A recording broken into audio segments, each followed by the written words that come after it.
Welcome to SVL Free News and Views for Monday, November the 12th. It's Veterans Day. It's a cold, rainy day, but if you see a veteran out today, be sure to thank them for all their service that makes our freedom possible here in the United States. So, I want to also thank our sponsors, Mitchell College, Randy Marion, Piedmont Healthcare, Blue Harbor Bank, Fast Fields, Key to Escape, The Escape Room, Statesville Family YMCA, and Crossroads Cycling. Not a good day to ride a bike today, but I'm sure later on in the week that will be a good day to ride a bike. Okay, so the reason I'm down here at the Civic Center is this is the season. On Tuesday night, it's Turkey Bingo to benefit Iredell County Special Olympics. So it's always a packed house here. Come on out Tuesday night, doors open at 6 p.m. and to give you an opportunity to win a turkey for Thanksgiving. Also coming up December the 13th, you can come down here to the Civic Center and buy your tickets for the Christmas concert, which is always a big hit with the Symphony Orchestra. So come down here and you have to buy your tickets. Come into the Civic Center down here and you get your tickets for that event December 13th. Also, something else to be sure to sell out is A Christmas Carol. It's Theater Statesville's production of Charles Dickens' classic. It's the walking tour through downtown Statesville. It's a great way to see part of the downtown and also learn the story about Scrooge and the Christmas Carol. Okay, on our show today we have the new Greater Statesville Chamber of Commerce President, Shannon Viera, and Mike Fuhrman sat down with her. She's only in her second week, so she's getting settled in, and she's got a lot of neat ideas for Statesville and Iredell County. So let's take a listen to Mike Fuhrman with Shannon Viera. Thanks, Brian. I'm here today at the Greater Statesville Chamber of Commerce with the new president, Shannon Viera. Shannon, thanks for joining us. Thank you. I'm excited. And welcome to Statesville. Thank you. Thank you very much. Now, you've been on the job for this is your second week, starting your second week. Let's start our conversation by telling us a little bit about what attracted you to Statesville and what led you to apply for this position. Sure. Well, first off, my good friend I saw, David Bradley, was leaving and going to Athens, Georgia. And I said, Statesville. I only knew one thing about Statesville, and that was, well, I should say two. I knew David Bradley, and I knew Val, and I knew Mandy, the staff, and I knew about the Balloon Festival. Okay. And it was always on my bucket list to get down here. But unfortunately, because of an event that I did in my other hometown, I could never get here for the Balloon Festival. So I was always intrigued by it. But that was not the reason I wanted to come to Statesville. I looked at the community, the demographics, just sort of the downtown atmosphere, and it looked very promising. I know there had been a lot of work done in the last few years in the downtown area, but just the industry, it had kind of different levels and layers that, as a Chamber of Commerce person, I really thought would help kind of grow my professional background, but also maybe I could bring something to it as well.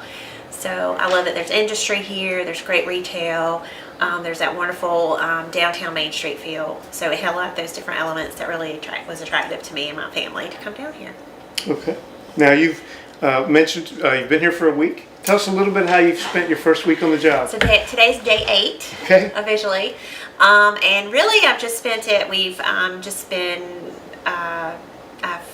I've went and spoken with our board, our executive committee, really trying to get an understanding of everything going on. We've had conversations, leading up to me getting hired, but now's like the time to get down and dirty and try to figure out what all needs to happen. So I've been having those conversations with everyone. I'll finish those up today, and then I'll move to the full board. I've already met with a couple of board members, just through various activities that I've been involved with already. But now I'm getting kind of down into just getting an overview of what's going on at the chamber, what they see there, what they want to do. There is a strategic plan in place that I will be using that as my guidelines. We may have to tweak some things based on changes with just things that, with new people coming in like myself, there might be a different perspective on some things, but that's kind of the working document that we start with. And then there might be adjustments made along the way. But that's sort of how I spent my week. I've gone to several events, some ribbon cuttings, a couple of dinners, and just I'll stand on the street and 5 people will drive by or walk by and you end up having a conversation. So it's been a wonderful opportunity just to kind of get the feel of the community.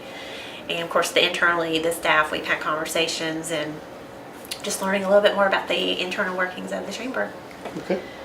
Now, chamber work is not new to you. You have about 13 years of experience, I think you said, in Brunswick County and also with the Greater Columbia, South Carolina Chamber. Tell us a little bit about what your priorities were in those positions and maybe some accomplishments that you're proud of. Sure. Well, I'll start with Chamber in Columbia first, which is my hometown. That's where I'm from. Go Gamecocks. And I interned there first and never understood what I didn't even know what a Chamber of Commerce was till I worked there. And I fell in love with the environment and what they did in the community. So my first position there was the events director.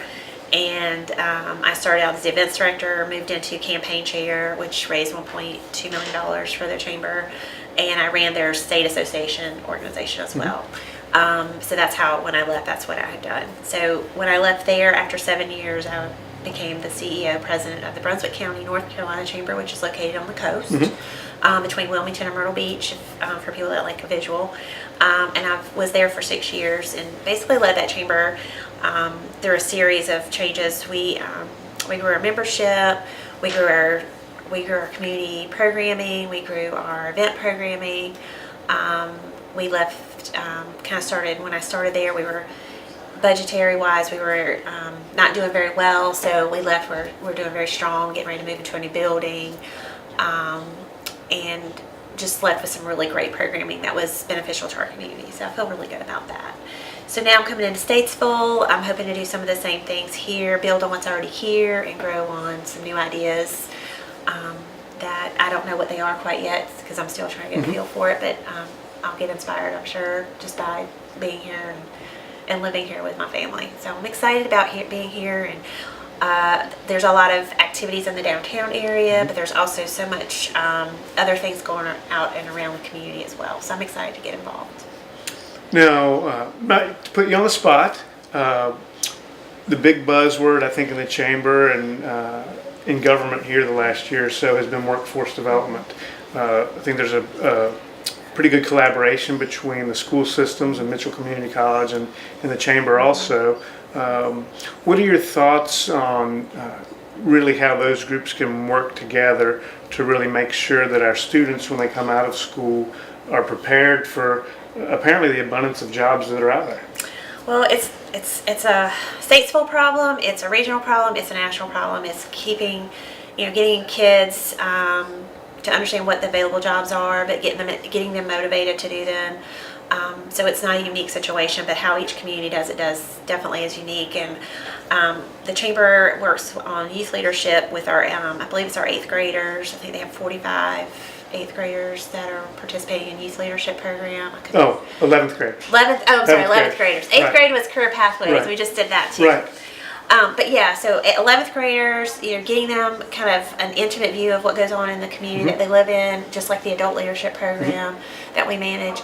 So getting even though the adults are already working here and living here, their experience through the youth, through the leadership program can prepare them to talk about it to other people. So yeah, workforce development is huge, and I'd like to see us try to figure out a way that we can get our youth to really understand what goes on and how they can benefit from the community, the businesses that we have already here, so they don't go to school here and then leave and don't come back. Although I've had so many stories just in the short time of people who left and have come back to raise their families. So they do understand there's a benefit here, but now we have to try to keep them here before they leave. So I'm excited about working on projects that help that. Okay. Well, thank you so much for joining us today, Thank you. and we will give you a little more time to get acclimated, and then I'm sure we'll visit with you again. Awesome. Thank you. Anytime. Thank you. Thanks. So there you have it. We want to welcome Shannon to Statesville and thank her for her service as she begins to settle in and work with the Statesville Chamber of Commerce. If you haven't done it yet, go to svlfreenews.com and sign up for your email edition, which comes out every morning at 5 a.m. Be sure to come out this week in downtown Statesville, the Civic Center on Tuesday night for turkey bingo. So you guys have a great week, and be sure to thank a veteran if you see a veteran today. Okay, so there you have it, and we will see you on Wednesday.